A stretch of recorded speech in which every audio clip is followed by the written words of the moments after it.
రేపే మనకు శివరాత్రి పరమ పవిత్రమైన రోజు. ఈ రోజున ఇంట్లో ఈ కూర వండితే ఈ సంవత్సరం అంతా కూడా కష్టాలు వస్తూనే ఉంటాయండి. అడుక్కునే స్టేజ్కి వెళ్ళిపోతారనమాట. అందుకే ఇంట్లో ఈ కూరను అస్సలు వండకండి. ఈ కూర వల్ల ఏంటంటే గనక అనేక రకాల ఇబ్బందులు మీకు ఎదురవుతాయని చెప్పొచ్చు.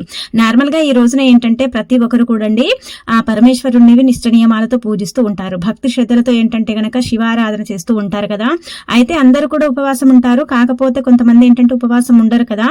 అలాంటి వాళ్ళు ఇంట్లో ఏంటంటే కొన్ని రకాల కూరలు వండుకుంటూ ఉంటారు. కానీ ఈ కూరల వల్ల ఏంటంటే మనకు చాలా వరకు కూడా నష్టాలు ఏర్పడతాయి అన్నమాట. శివరాత్రి రేపు ఆదివారంతో కూడి వస్తుంది కదా.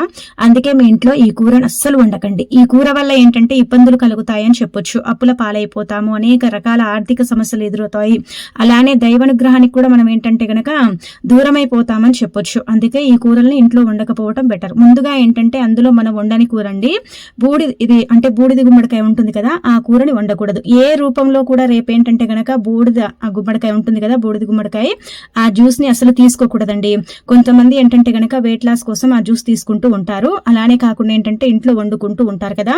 అయితే దీన్ని అవాయిడ్ చేయండి. దీని జోలికి అసలు వెళ్ళకండి. అది రేపు మీ ఇంటికి తెచ్చుకోకండి. ఉన్నా కానీ దాన్ని అవాయిడ్ చేయడమే బెటర్ అని చెప్పొచ్చు. ఇదేం చేస్తుందో తెలుసా, మీ జీవితంలో అంటే కష్టాలను ఏర్పరిచేలాగా చేస్తుందన్నమాట. అందుకే దాని జోలికి వెళ్ళకపోవటం బెటర్ అని చెప్పుకోవచ్చు. ఆ తర్వాత ఇంకొకటి ఏంటంటే ఎర్రపప్పు అండి, అంటే ఎర్ర కందిపప్పు అంటారు కదా, ఆ ఎర్ర కందిపప్పుని కూడా మీ ఇంట్లో వండకండి. ఇది కొన్ని గ్రహాలకు అంకితం చేయబడుతుంది కాబట్టి మన జీవితంలో కొన్ని గ్రహస్థితులు సరిగ్గా ఉండవు కదా.